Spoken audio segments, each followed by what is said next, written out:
বিসমিল্লাহির রহমানির রহিম। আসসালামু আলাইকুম। আশা করি সকলে ভালো আছেন। আজকে ভিডিওর শুরুতে আমরা অ্যাডোবি ইলাস্ট্রেটরের ব্যবহার সম্পর্কে জানব।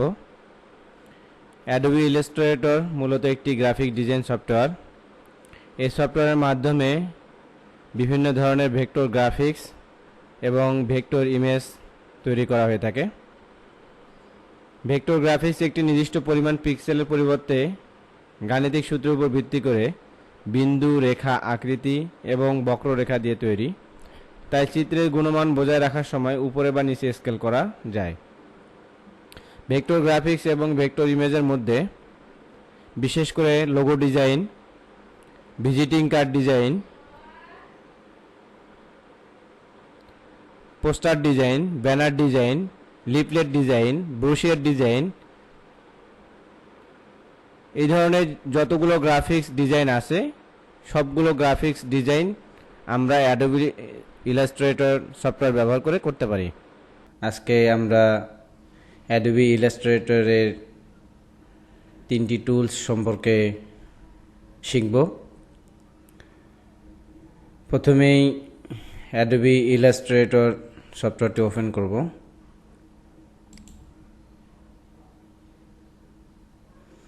আজকে আমরা যে 3টি টুলের কাজ শিখব সেটি হচ্ছে একটি শেপ টুল, এটি ডিরেক্ট সিলেকশন টুল, আর একটি হচ্ছে সিলেকশন টুল।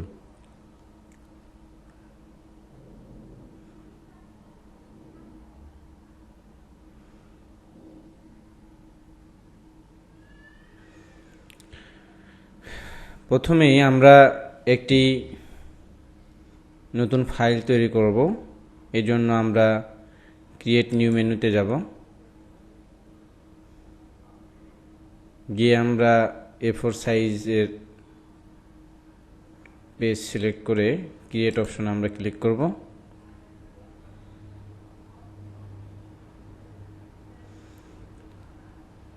নতুন ফাইল ওপেন হয়ে গেছে। প্রথমে আমরা একটু অ্যাডোবি ইলাস্ট্রেটর সফটওয়্যারের সাথে পরিচিত হয়ে নিই। এখানে সবার উপরে যে বারটি দেখতে পাচ্ছেন এটাকে মেনু বার বলে। মেনু বারে অনেকগুলো অপশন রয়েছে: file, edit, object, type, select, effect, view, window, help. এক একটি মেনু বারে এক একটি অপশন রয়েছে। এটা আমরা ধীরে ধীরে পরবর্তীতে আমরা শিখব। আর সর্ববামে যেগুলো দেখতে পাচ্ছেন এগুলো হচ্ছে টুলবার। এই টুলবারগুলো থেকে বিভিন্ন টুল ইউজ করে আমরা অ্যাডোবি ইলাস্ট্রেটরে বিভিন্ন ধরনের কাজ করতে পারি। সর্বডানে দেখতে পাচ্ছেন যে অংশটি সেটি হচ্ছে প্যানেল উইন্ডো। এখানে আমরা যে কোনো টুলের মাধ্যমে যদি কাজ করি সেটার আমরা মডিফিকেশনটা আমরা এখান থেকে করতে পারি। তো বন্ধুরা, কথা না বাড়িয়ে শুরু করি। প্রথমে আজকে আমরা যে টুলটির ব্যবহার শিখব সেটি হচ্ছে শেপ টুল।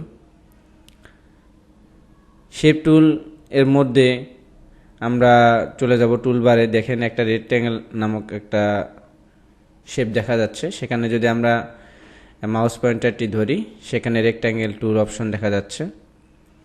আমরা যদি এখানে মাউসে যদি ডান বাটনে যদি প্রেস করি তাহলে দেখতে পাবো এখানে অনেকগুলো শেপ অপশন দেখা যাচ্ছে। তা আমরা আজকে রেক্ট্যাঙ্গেল টুলের মাধ্যমে আমরা কিভাবে শেপ ড্র করতে হয় সেটি শিখব। তাহলে প্রথমে এই রেক্ট্যাঙ্গেল টুল ড্র করতে গেলে আমাদের মাউসে বাম বাটন প্রেস করে ড্র্যাগ করে আমাদের ড্র করতে হবে। আমি রেক্ট্যাঙ্গেল শেপটি ড্র করে ফেললাম।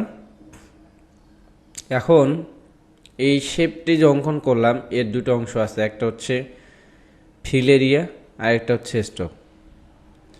আপনার মাঝখানে যে অংশটুকু আছে, বাউন্ডারির মধ্যে যে অংশটুকু আছে এই অংশটি হচ্ছে ফিল এরিয়া, আর বাউন্ডারি যে লাইনটা সেটা হচ্ছে স্ট্রোক।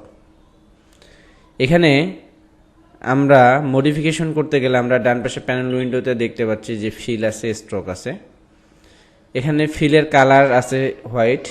আমরা যদি কালার চেঞ্জ করতে যাই তাহলে আমরা এখানে লেফট বাটন ক্লিক করলে আমরা এখানে কালার অপশন পাবো। আমরা যে কালার দিতে চাই সেই কালার এখানে চলে আসবে। আবার যদি আমরা এখান থেকে না গিয়ে আমরা যদি টুল বারেও যাই, এখানে আমাদের ফিল অপশন আছে। এখানে আমরা ডাবল ক্লিক করলে এখান থেকে আমরা কালার সিলেক্ট করে দিতে পারি।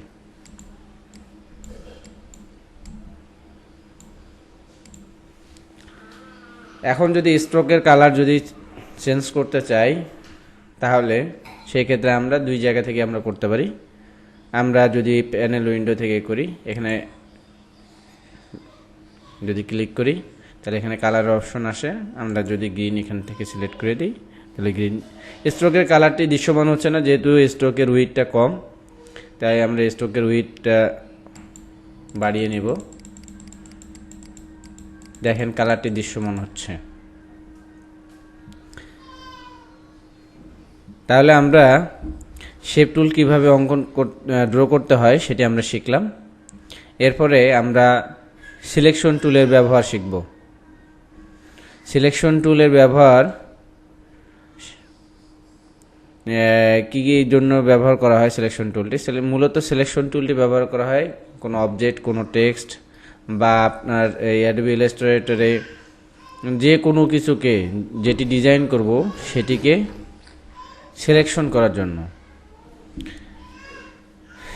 এছাড়াও সিলেকশন টুলের মাধ্যমে আমরা যে কোনো অবজেক্ট বা যে কোনো টেক্সটকে আমরা কপি করতে পারি, মুভ করতে পারি সহজেই। তাহলে আমরা দেখি এবার সিলেকশন টুলটি আমরা ব্যবহার করব। সিলেকশন টুলটি ব্যবহার করতে গেলে এইটি হলো সিলেকশন টুল। ক্লিক করব, ক্লিক করে অবজেক্টের উপর ক্লিক করলে অবজেক্টটি সিলেক্ট হয়ে যাবে। আমরা যদি আবার বাইরে যদি ক্লিক করি তাহলে আবার সিলেকশনটি চলে যাবে। আবার যদি আমরা অবজেক্টের উপর ক্লিক করি তাহলে সিলেকশন টুলটি আবার চালু হয়ে যাবে। এছাড়াও সিলেকশন টুলের মাধ্যমে মুভ করতে পারি। সিলেকশন টুল ব্যবহার করে কপিও করতে পারি। কিবোর্ড থেকে অল্ট প্রেস করে এরকম সাইন যখন চলে আসবে তখন আমি আমার প্রয়োজনীয় সংখ্যক আমি কিন্তু কপি করতে পারব।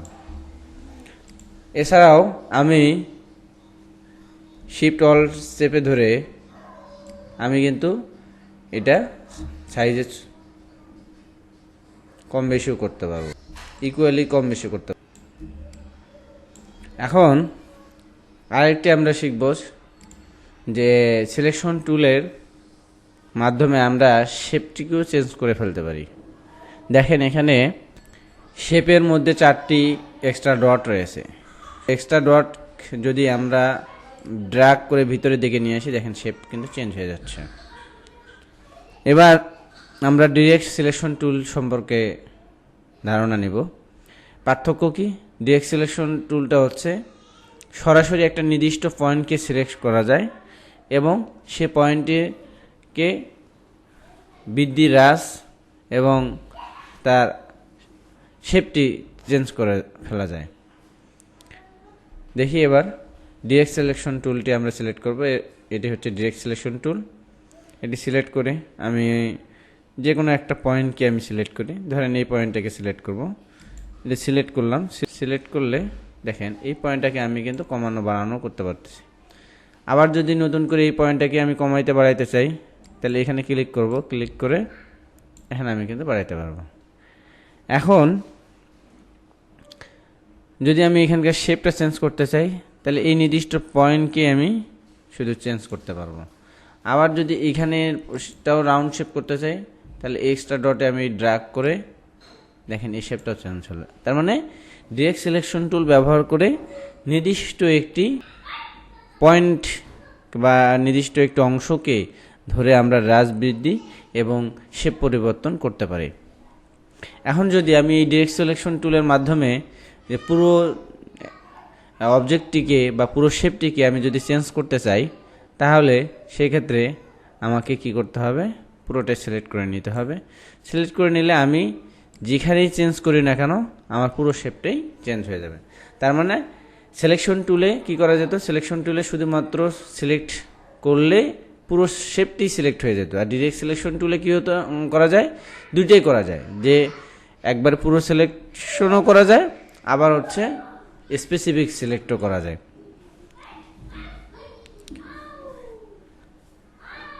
এছাড়াও ডিরেক্ট সিলেকশন টুলের মাধ্যমে কিন্তু আমরা কপি করতে পারবো এবং মুভও করতে পারবো। দেখেন আমি কিন্তু মুভ করতে পারতেছি ইজিলি। আবার যদি আমি কপি করতে চাই, আবার ওই আগের মতো অল প্রেস করে আমি কিন্তু কপি করতে পারবো। আজকের মতো এখানে শেষ করছি। আগামী ভিডিওতে অন্য কোনো বিষয় আমরা শিখব। এই ভিডিওটি যদি আপনাদেরকে ভালো লেগে থাকে তাহলে অবশ্যই ভিডিওটি শেয়ার করবেন, ভিডিওটিতে লাইক ও কমেন্ট করবেন এবং হাসান টেক প্লাস ইউটিউব চ্যানেলটিতে সাবস্ক্রাইব করবেন। ভালো থাকবেন সকলে। আল্লাহ হাফেজ।